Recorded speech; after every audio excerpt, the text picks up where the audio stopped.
Hello and welcome to the latest episode of Thinking Tackle. I'm Ali Hamidi and we're at the very wonderful but slightly wet Road Lake in France. I'm flanked by my good mate James Armstrong, and as you can see, he has got off to a flyer. Look at this stunner. Jimmy, yeah. Any ideas how big this one is? It's got to be 20 plus this one now, and it's fish number 3. This is the icing on the cake of all 3, to be honest. I lost one in the night, and was rewarded with this earlier on. Well, it's a great start. We've done a night already. We came in the evening, got set up. We're also joined by a very good friend, Richard Stewart, further down the bank, and he's helped himself to a lovely, plump little common carp. So, without further ado, should we have a look at your baiting approach, son? Yep.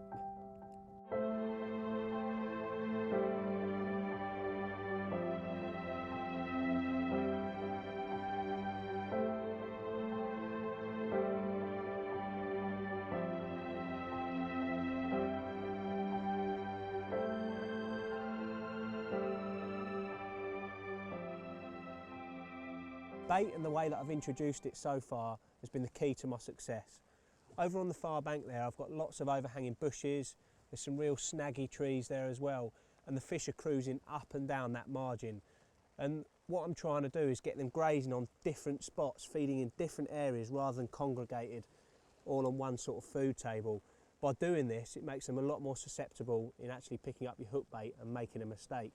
Now, I'm using a theory that I've learnt from many sort of underwater experiences, and it's called the buffet theory. And basically all that is lots and lots of different baits. It's just a mixture of particles. There's all sorts in there. There's sort of different shapes, different smells, different tastes, and the carp absolutely love it. It basically stops them from becoming preoccupied on one particular bait. However, what I will say, in here there aren't really many nuisance species, so I can get away with it, but on many French waters and in the UK there are lots of bream, roach, tench, etc. And sometimes you'd have to just use boilies on their own. In such circumstance, I'd actually air dry my boilies. There's a bleak there, so it's actually just from the rain. I'll actually air dry my boilies if I'm fishing for longer periods of time in France. So anything up to a week, I'll simply stick the boilies into an air dry bag and leave them hanging in a tree or something like that. It's really simple, and we'll just preserve them and make them fresher for longer, basically. After every fish, I found it particularly important to go and put some more bait in. Rather than putting all your eggs into one basket, just piling it in and waiting for the fish to come to you, you want them returning over and over again. And if there's large amounts of food everywhere, they're just going to stay there feeding and you're not going to get many bites. What I want is the little and often approach. So yesterday evening, I started off just scattering a little bit of bait over the area, not too much, just enough to get them into the zone. And then I had a fish at about 2 AM. After that, I popped back round with my bucket, got a few handfuls, scattered them to the left, centre, to the right of the hook baits, all up and down the margins. And then, like I said, I've done it after every single fish. This just keeps them returning for more. As you can see, it's absolutely tipping it down with rain. And I'm not going to be using those shorts that I brought to France, unfortunately. It's not exactly spring weather, but there's plenty of carp out there still. They're leaping out of the water. The wind's hacking into this little bay, so I'm really hopeful of some more action. So I'm just going to put the rod back out. Maybe we'll get some more.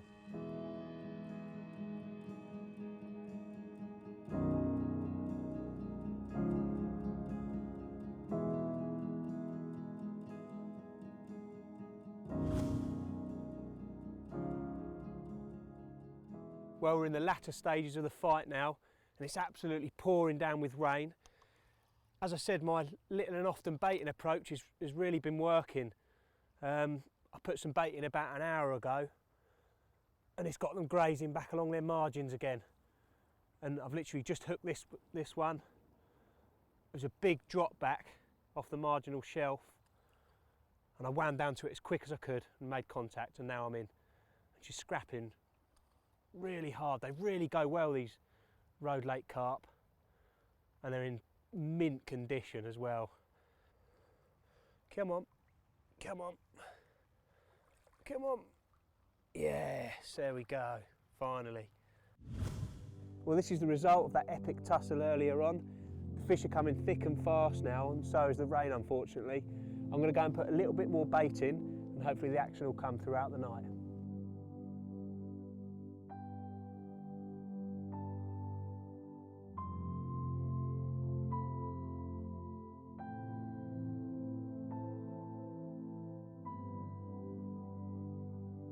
Well, we've just had dinner. I flicked the rods back out and it's gone within about 15 minutes.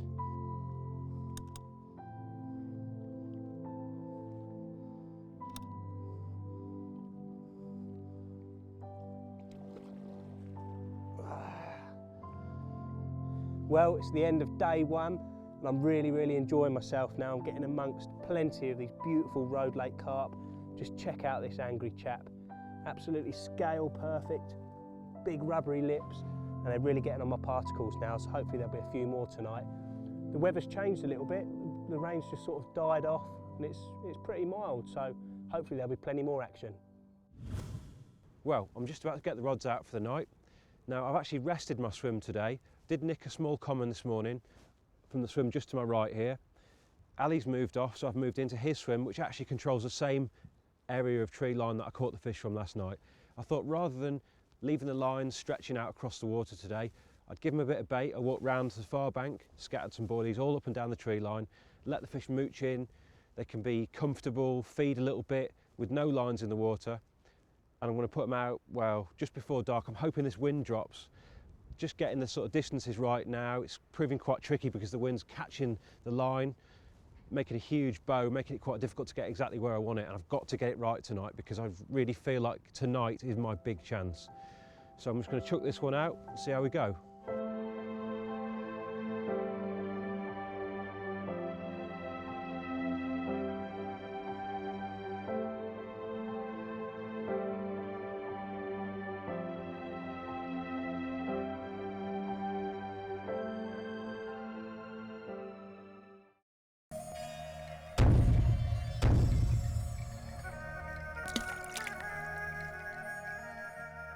Well, good morning. How about this? A stunning Gigantica road lake common carp. Really made up. It was one of 3 fish that I caught after a move in the middle of a torrential downpour. The first swim that I did the first night in, I just wasn't happy. I felt hemmed in, there was other anglers either side, and I just didn't think the fish were there.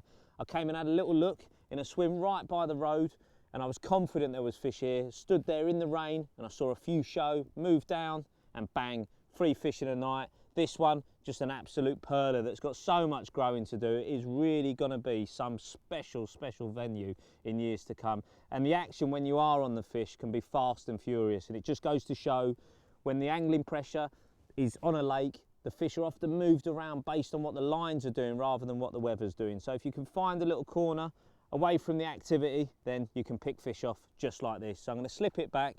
Then we're going to have a little look at different do's and don'ts when it comes to fishing lakes and commercial waters in France. So thank you, mate. I'm going to go back now. On the turn of every year, it seems like every man and his dog has booked a trip to France, and we get loads of questions on the social networks about what bait to take, what I need to use, tackle and everything else. So hopefully I'm going to give you a bit of information about the right things bait-wise that you need to take to keep your bait fresh and ultimately give you lots of options. So firstly, boilies. Now, I can't remember a single trip where I've been to France where I haven't taken boilies. Now, the most important thing is to take a base mix that you're confident in ultimately, but more importantly, one that's going to stay fresh. Fish meal baits will often turn their stuff with sort of meat proteins and everything else, and they're likely to go off over a prolonged period of time, unless you use something like an air dry bag. But I've been using the cell pretty much for the last 5 or 6 years, and I like 2 reasons for that. One is the carp love it. Secondly, even if I keep it in a carrier bag or in the bag that it comes in the back of my bivvy, it only starts to sweat a little bit. It gets some of the sugars that come out of it, and I actually think that makes it better. Now, if you're not a fan of baits that do that, then you can quite simply leave them in the air dry bag, hang them in the trees when it's sunny, and that'll just take some of the moisture out and ensure that it stays fresh for the period that you're by the lake. Now, onto particles. A lot of lakes that you go to, they'll have not only nuisance fish, but also some of them will prefer to make the particles for you. One of the reasons is there's a lot of anglers that come here, they haven't had that much experience, and fisheries are afraid of the fact that particles can be misprepared, and that they will often, when you come to sort of things like tiger nuts, they can be, you know, they can expand inside the carp stomach simply because they haven't been prepared for long enough. They've not taken on enough water, and they go into a carp stomach and then they start to expand, and that, can really damage a carp's health. So I like to take some of the particles like the hemp, Chilean salty hemp in a jar. Now, if the lake that I'm at doesn't have nuisance fish, then I can get this out and instill the buffet theory that I love using. You've seen Jimmy already putting that to great use on another part of the lake. The same with tiger nuts or crushed particles. You can have them in jars, and if the lake you go to, you're able to use them, then brilliant. If not, they can stay in the jars and you can take them back to England. You haven't wasted any money on preparing particles that were no use. Sweet corn, again, have a few cases of the tins in there and you can just use them at will. And if you don't use them, take them back for your fishing in England. Now, pellets is a really important one. What you've got to remember about a lot of these commercial lakes in France is before they become busy with the anglers, a lot of them fish are actually bred on pellets, all different types. Some would be fish meal pellets, others would be vegetable pellets, but I always like to take some pellets with me, and I'll add not only some to the spod mix and everything else that I use, but also to bag mixes. Take different sizes, because having some large hook bait pellets can be a great edge at times, because it's like a bit of natural food to those carp. They've seen it from the day they were born to the day you caught them. So having a nice variety gives you plenty of options. So I hope that just gives you a general overview. Give yourself options, allow yourself to be able to adapt to any fishing situation, but most of all, ensure your bait stays fresh.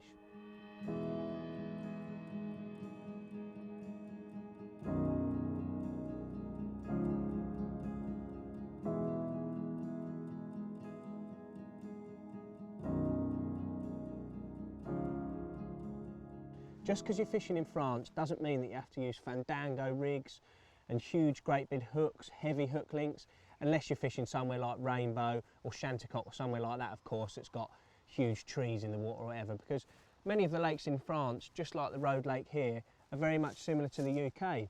So you've just got to use rigs that you have confidence with and you know that when a fish takes it, it's going to get hooked. Now, I'm using a presentation here known as the Combi rig. I've got loads of UK fish on this. And I'm doing nothing special. I'm using a size 6 hook, which is just like I would in the UK. I'm using 15 pound fluorocarbon as the boom section, and just a supple braid as the tiny sort of natural bit. On the bottom, basically, I'm using the braid so the hook bait can just waft in their faces rather than sitting rigid on like a fluorocarbon hair. And it's really, really simple to tie. Firstly, you need to take a supple section of braid. You need to tie a hair in this and then follow it with your hook bait. Next, you need to tie on your micro rig ring and poke the point of the hook through this. Then take the tag end, take that through the eye of the hook, and then start whipping down the shank, knotless knot style.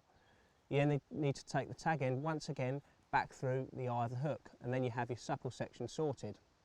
You then need to thread a section of silicone tubing onto a fine latch baiting needle and take this over the hook eye. This just helps it to turn and flip into the fish's mouth when they suck it in. So you'll have your supple section sorted. You then need to take some fluorocarbon and pinch like a little loop in it.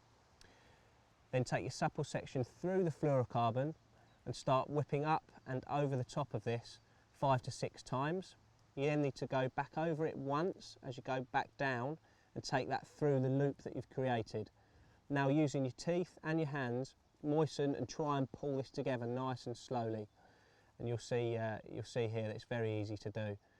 You then need to cut both of the tag ends pretty tight and blob with a lighter. And then just to tidy everything up and keep it pinned to the bottom, I add a dollop of putty around the knot. It just keeps everything tidy. I also place another bit of putty sort of halfway along the hook link as well. So there you have your rig. You can use this practically anywhere. I recommend it over slightly harder bottoms, maybe not over weed or anything like that, because it might sit up at a funny angle. But certainly on the bottom that I'm fishing today, it's a bit of hard silt, and there's a bit of gravel, few flecks of gravel, so it's nice and hard really. I don't need to worry about anything, but it seems to be doing the business. And like I said, the most important thing about your rig is the sharp hook, and that it can reset itself as well. And that's exactly what this can do. If a fish takes this, spits it out, it can just reset itself like so. So there's a little thing on there, there's a little tipper. I'm using a little yellow tipper there. There's lots of sweet corn and little other bits out there, so that little fleck of colour just brings them straight to the hook bait. Seems to be doing the business. So I'll sling this back out and hopefully we'll get some more bites. Well, I'm just going to put a little bit more bait in. Unfortunately, I've just lost one to a hook pull, and it's just one of them things, you know, sometimes you get hook pulls. So one of the keys to this fishing has been constant baiting. you've got to put as much effort in as you can when you're in France. Don't just pile in loads of bait and sit on it forever. Introduce it little and often, and it seems to be working a treat. So I'm just going to take you down to one of the spots that I've been fishing and show you how I do it. Right, well, I'm keeping nice and low because I'm literally sitting right on top of one of the spots here. And the last thing you want is for your silhouette to be outlined in the skyline because the fish will see it. So try and hide behind any bushes or anything like that. The thing that led me to this spot was I had a bit of a walk round before, and of course I'd got a bit of information off the bailiff and stuff, but the margins slope off. They're not too steep, but it starts from like 2 foot margins and goes down into about 12s, 15s, even 18s in some areas. And I'm literally fishing on the ledge of this, and I can see it here just as it's sloping down into the abyss. And there's no wonder the carp are attracted to it because there's lots of snaggy bits, lots of branches and stuff underwater, and it seems to be a really, really good area. Now, I've got lots of tree-lined bank here, so I'm fishing all 3 rods dotted along this. And I'm making like a trail of bait rather than congregating it one area, like I said. It's spread up and down so I can get the fish grazing from each spot and be confident over everything. So, like you'll see in a minute, I'm literally harvesting the whole area, and it seems to be a good tactic and it's working really well at the moment. Today's been a little bit slower, so I've kept the feed pretty minimum. I've still kept it regular, but I'm not introducing quite as much. You'll just see now how much I'm going to introduce, and I'm going to scatter it all over the area, so I'll show you now. Well, that's the last few bits of bait introduced in this area. I'm fishing like a 10-yard area of the tree line, so I've got to nip up to the next spot and just scatter a little bit more. I'm not going to put too much in. I'm just going to play it by ear, and then if I get a quick bit of action, I'll be back round and top it back up. We'll see what happens.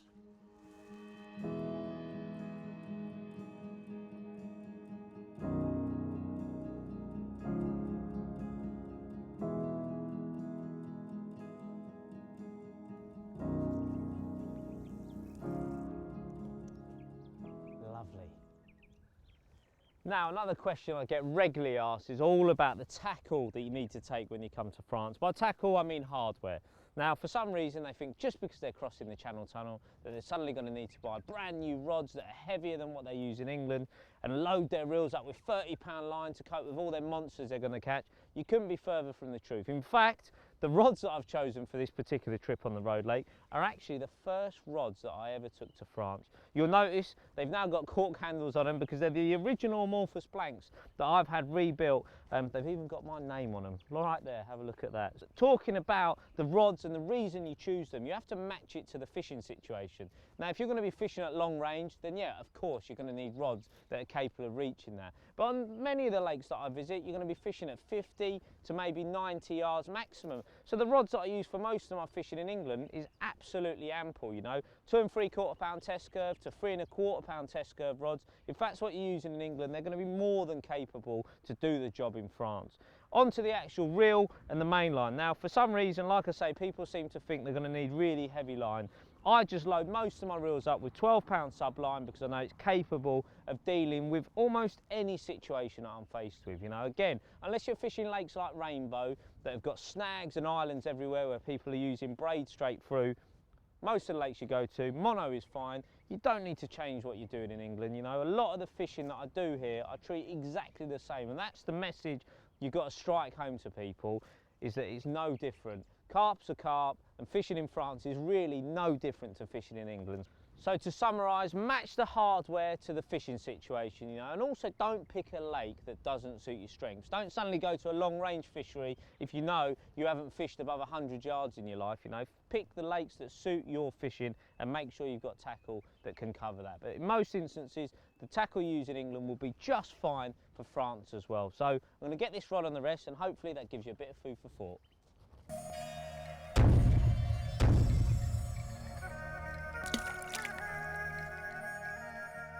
Well, Bernard, what a lovely bit of angling, mate.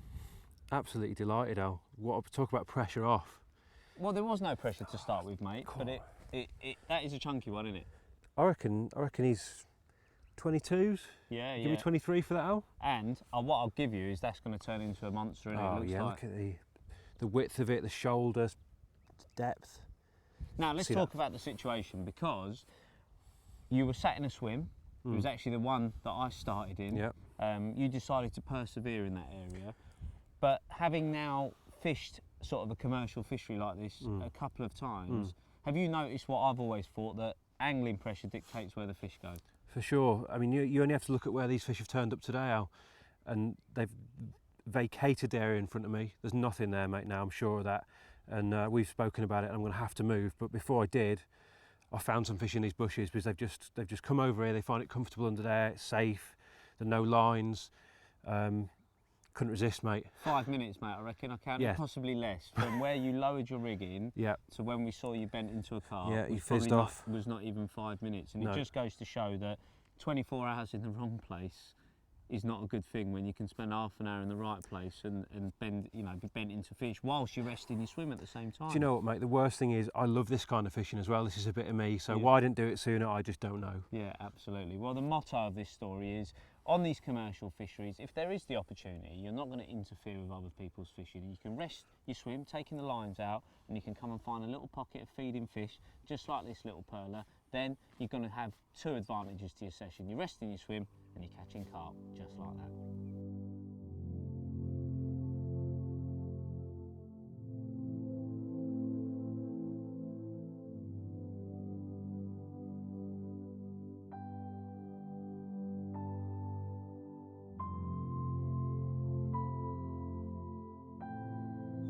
The action's still coming thick and fast, and I'm well into double figures now. I've just managed to catch a lovely brace of golden commons, and they're all in immaculate condition, as you can see here.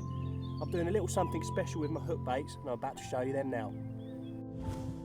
Well, as you can hear and probably see, it's absolutely chucking it down with rain. And it seems to be a running theme on this trip so far, but that hasn't slowed the fishing at all, because it's just getting better and better for me. I'm well into double figures, which is great. Now, one of the things that I think is key to the success, as well as the baiting strategies that I'm using, are the very, very attractive hook baits. I like to use cured hook baits and enhanced hook baits, and that can be in the form of sugary coatings or cured in salt, for instance, or even like a gooey liquid that they've been soaked in for a few weeks. That makes them very, very attractive, but quite often this attractiveness can only stay on the baits for a few hours until it's washed off. And sometimes hook baits are out there for longer than that. So what I do is actually wrap them in tights. And that might sound funny, but by wrapping them in tights, you're actually keeping a lot of the goodness in the bait, which prolongs them for sort of 5-6 hours, maybe even more than that. And that seems to be absolutely key. All you need to do is get your hook bait, one of these bad boys, and you simply place that inside the tights. You then need to get the tights and actually pinch them and pull them as hard as you can so the hook bait looks very, very natural. Then you need to twist. Then you need to wrap some bait floss around where you've twisted, keeping it very, very tight, and then tie 3 granny knots. Whilst keeping all of this tight, you need to trim the tag ends, then trim the tights and actually blob. And you want to blob it as close to the tights as you can get. And then I simply push the lighter on top of that blob, and it will sort of mould and keep flat against the bait.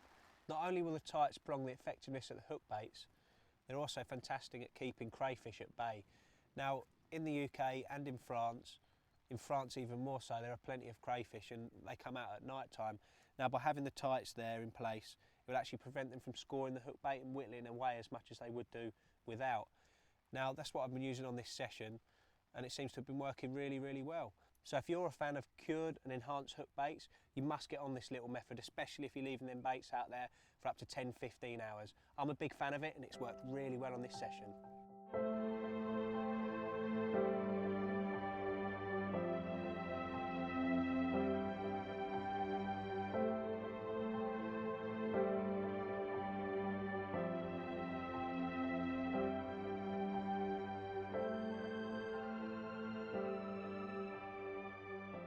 Well, that didn't take long. Just got back from dinner. We're on the evening of day 2, and I've hooked into a nice fish here. It was a drop back, so I had to be on the rod straight away, and I was literally legging it backwards to keep a tight line and keep him away from those snaggy margins. And this one's really pulling back. As you can see, I'm not really lowering the rod too much because there are a few snaggy bits under the water, and I do not want to let the fish get its head down. So I'm having to give it a little bit of stick. Oh, it's going hard now. It's fantastic sport on the road lake, it really is. And it's going to suit every angler, to be honest, because there's a bit of everything. You can fish at distance, you can fish to the far margins, you can fish in your own margins. There's literally a bit of everything for everyone. And the fish are incredible. They're in amazing condition and they fight like tanks as well. As you can see, this one's charging about.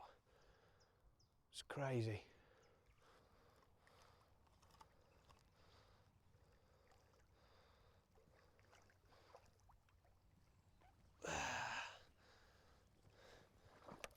There we go, what a result. Another Road Lake carp. God, it's really hairy stuff, this. As you can see, as soon as I've hit that, I've had to literally leg it back because I'm fishing very, very close to the trees. And the last thing I want is to give them an inch of line, and by literally picking it up straight away and running back quickly on a tight line, you just got to keep really firm but steady pressure, and you guide them away straight away, just like I have then. And now, luckily, she's into safe water, so I can enjoy the fight now. Well, this is going to make things interesting because this little evening feeding activity has resulted in a fish in the net and one on the end, so I'm going to have to try and net her with a fish in the net. It's all unhooked anyway, so if she gets away she'll be fine, but wouldn't it be nice to have a brace of evening fish, eh? And it's getting close. Just got to concentrate now because she's coming right underneath my feet pretty much.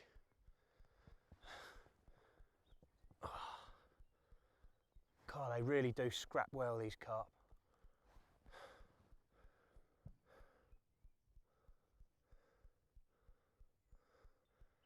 Well, she's putting up a real dogged fight under the rod tip here. It's really deep water just under the rod tip. And they dive for the bottom as soon as they get near you.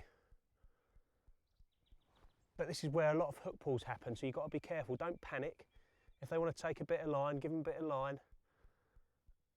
And make sure that you get them in. Just because you get excited, you don't want to be losing them at the last minute. And this one's getting closer and closer. Oh, I've seen the tubing a couple of times, so she's starting to wear out. There she is on the top. I love those last minute boils because it means she's nearly yours. Come on.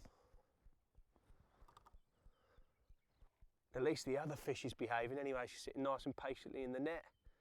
Hopefully isn't going to make a last minute bid for freedom as I net this one. Oh, come on.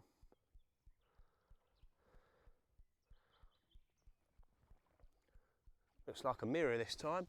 Seem to have been catching commons the last few times. Come on. Come on. Go on. Yes!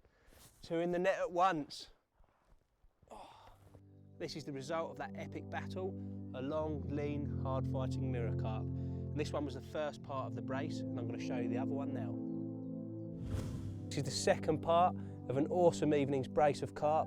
And look at her, she's in absolutely mint condition, like all the fish that I've had, to be honest. I'm having a really, really good time now. I've caught maybe 14, 15 stonking fish. And I've still got another night's angling and a full day tomorrow, so we'll see what the night brings.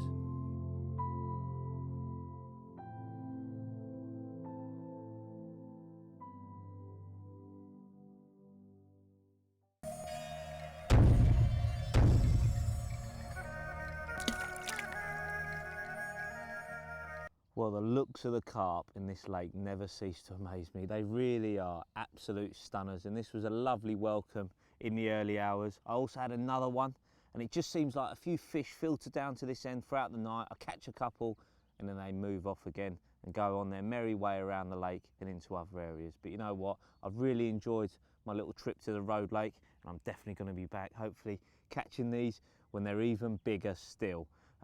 News is that Richard's had a really good night. He's had a few fish, so we're going to get up there and have a look at those carp too. Well, just look at this fella. 27 pounds of chunky Road Lake common. Biggest part of my brace from last night. The other one was a mirrorback upper doubles, big apple slice scales on it. They both came to a scattering of 18 millers, about 100 yards out in the lake. Nothing you wouldn't do back home in England. So let's take a look at the tactics and the rigs that I caught it on.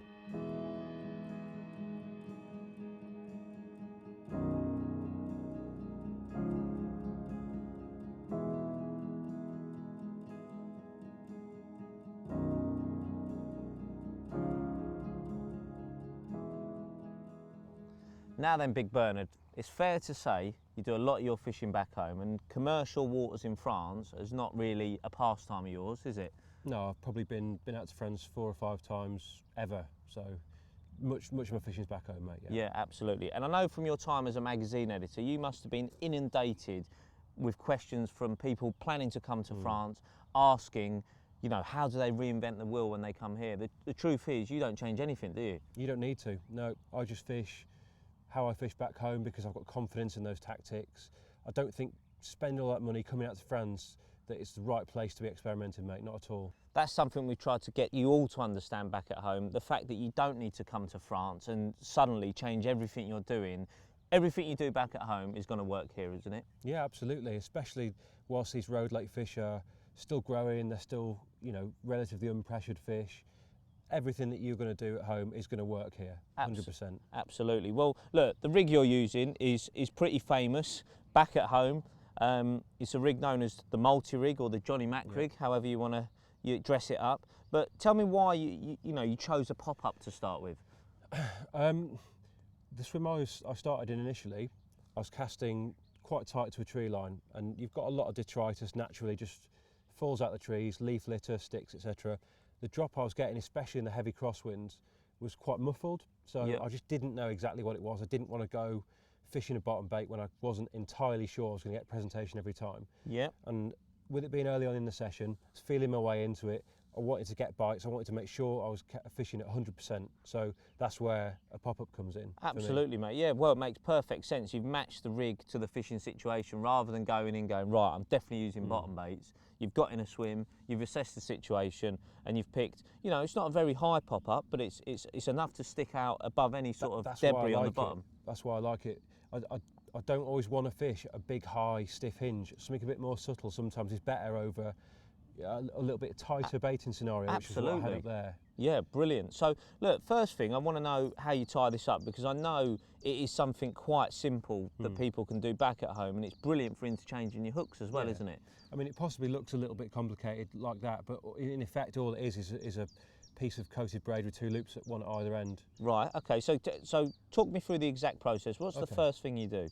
Right, okay, so the first thing is I tie the loop at the hook end, which is, I don't know, say, it depends how high you want to fish it, but around inch and a half. Yep. Probably inch and a half. And is that like a twisted figure of 8 or something? That's a twisted figure of 8 loop.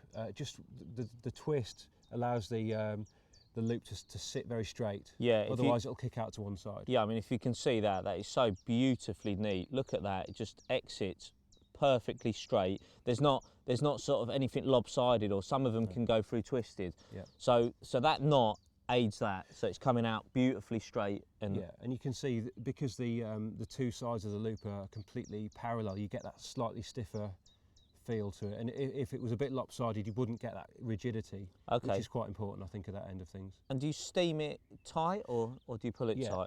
I do steam the whole rig once I've tied it, but it is pulled tight initially, and then just a little bit of pressure and I steam it at the same time. And the other thing that the steaming achieves is, you see just below the knot there's a break in the coating which allows the hook section to swivel and move. This is tied on end trap semi-stiff, and when you pull back a little bit of the coating, it does sort of give you some flexibility. Well, initially it creases slightly. It gives you a crinkle, doesn't it? I find when you steam it down, actually that smooths out a little bit. Yeah. And it becomes a much neater finish. Much neater finish, yeah, absolutely. Okay. And have you just got a shot over that? That's a shot, yeah. And then some sort of dark matter patty over the top? Wrapped around the top, yeah. It just allows you to take little pieces off, and you know, having it settling critically very, very slowly over. So how do you like talking about that? How do you like it to sink? You know, because I talk to a lot of people, they like them pinned to the deck. Yeah. Do you like yours to sort of waft down? It's a bit of both. If I'm fishing over something that's known, say a nice sandy or clay or gravel deck, bang. bang. Yeah. If it's on something that I'm not sure about, then the slower it settles, the better as far as I'm concerned. Let it flutter and find Yeah, its own yeah. position. And the set, So you come up to the other end, yeah? well, just before we move on, the semi-stiff really plays into that kind of critical Yep. weighting. Because it's moving it away from the lead Absolutely, system. yeah. Yeah. Well, what I'm really interested in is this end, because most people have a really small loop generally, don't they? But you've got, you know, a big loop made here, so it's almost doubled up. Why have you done that? Well, it works a little bit like the anti-tangle sleeves that you're so fond of, Al. Just gives you that long, stiff section coming off the lead clip that's going to kick that rig away in flight. So it just eliminates tangles, really, Yeah. that end of things. It's crucial with that again, the loop is perfect, otherwise you'll get one side slightly out of kilter and it won't work at all. So Yeah. it's crucial that you pay a little bit of attention when you're doing that sort of thing. Now we've covered the loops and how you tie them up. Now the final bit I actually want you to tell me about is actually how you apply that loop to the hook and how it all works. Okay, so all you do is slightly flatten the loop, poke it through the eye, The front of the eye, yeah. front to back, and then you'll actually see there's a little rig ring which is able to run on that loop. I actually tie my baits to the rig rings beforehand, slip the ring onto the loop, and then take the end of the loop up and over the hook, and it effectively lassos the hook on. So Yeah, brilliant. And do you favour a position with, because I know this rig can be used with bottom baits. Mike Kavanagh, for example, used to use them right round there, and also he'd have them pulled right down here, almost tight. swimmer style, Yeah. like that. Yeah, well that's how it ends up when you're playing a fish. Yeah. But I like my loop to be kind of between the barb and the point, really. Yeah, just So mid shank, I suppose. yeah, a good pop up position if you like. So you're getting that. I've messed your rig up a little bit, but you're getting a lovely sort of claw effect every time you use it, aren't you? That's right. That angle just looks like it's going to whip out and hook them, doesn't it? Yeah, absolutely. And Rich, I presume it's not a rig you've just decided to use here. You've had a lot of success with it in England, haven't you? Absolutely. It's a rig that I've used a lot when I'm visiting new waters for the first time, because it's so sort of universally effective. And I actually caught, I've certainly caught one UK 40 pounder on it. So yeah, that was a notable capture. Brilliant stuff, brilliant stuff. So a rig you can take anywhere, on any lake, England, France, and it's going to do the do. And you're just complementing it very simply with a lead clip setup, yep? That's right, yeah, simple as it comes, not complicating at all. I'm dropping the lead, probably on the take over here, so, and these fish fighting hard, so I'm not getting many leads back. No, brilliant stuff. And there you go, we've told you all along throughout this show that when you come to France, you don't need to change anything you're doing. Stick to what you're confident in, stick to what you're using in England with success, and come here and you'll do the same.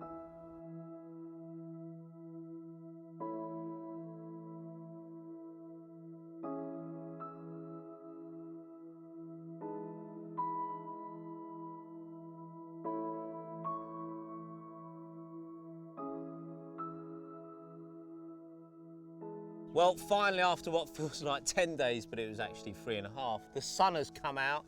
But Jimmy, it has slowed the action down at long last, but it was raining carp up until then. Great session, mate. You enjoyed yourself? Yeah, thoroughly enjoyed it. I'm absolutely knackered now. I'm probably ready to go home, I think. No doubt, no doubt. And I've noticed you've actually probably all of this morning, you've reduced yourself down to one rod. Yeah. I know there's method in your madness. Why is that then?